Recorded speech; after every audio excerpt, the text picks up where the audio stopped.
Makes perfect sense. If you were to distill then, say we were coming up with a new how to succeed in MrBeast production handbook now, what would be the top five if I was applying for a job with Yeah. you? What five characteristics would I need to demonstrate to be successful? You gotta be very coachable because whatever I teach you today is gonna change, a year or two from now. Always learning, always improving. Coachable.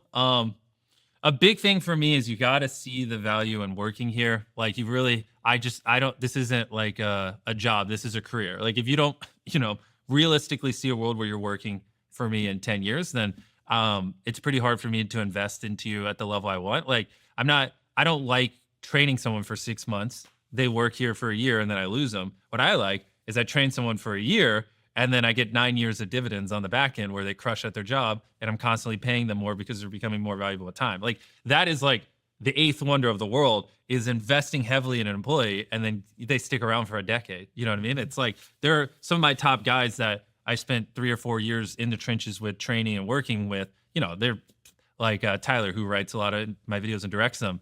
I, probably talk to him 5, 6 hours a day every day for around 4 years. And now because I can't spend, he spends 100% of his time writing the videos, directing the videos, obsessed over that. Whereas I could theoretically max spend 5% of my time. So he's going to naturally just shit on me on it because he can spend way more time on it. And it's like, so, I have full faith in him, but the dividends that I get off of him after all those years of pouring all that time and effort into him. And now he knows exactly how I think, what I value, that I don't even really have to communicate with him. Sometimes I can just show up to film and like, I just trust that it's good, and I have a bunch of people across all my businesses like that it's like great. And if, in a world where Tyler's still working here 10 years from now, I mean, the amount of value out of someone like that is unfathomable. It is quite literally the eighth wonder of the world for a business. And it's like, that's what I want. But you only get those kinds of people, they see the value for, working for you. And so they have to like deeply believe like the more valuable I become to this company, the more I'll be rewarded. And they like actually want to dedicate their life to the business. So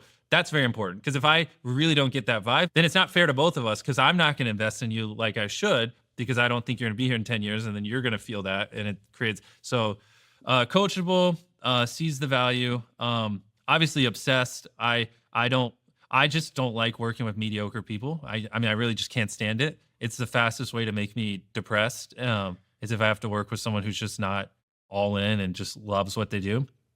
Um, it's just a lot of, stuff like that I'm sure if you listen to like a Steve Jobs interview or something that he talks about, it's just the typical traits: obsessed, coachable, all in, sees the value. And what is the single worst trait? Mediocrity. I mean, it's just like because they're not bad enough where you fire them, but not good. The problem is like, I mean, and you see it in full effect. Great people just love working with great people. They do.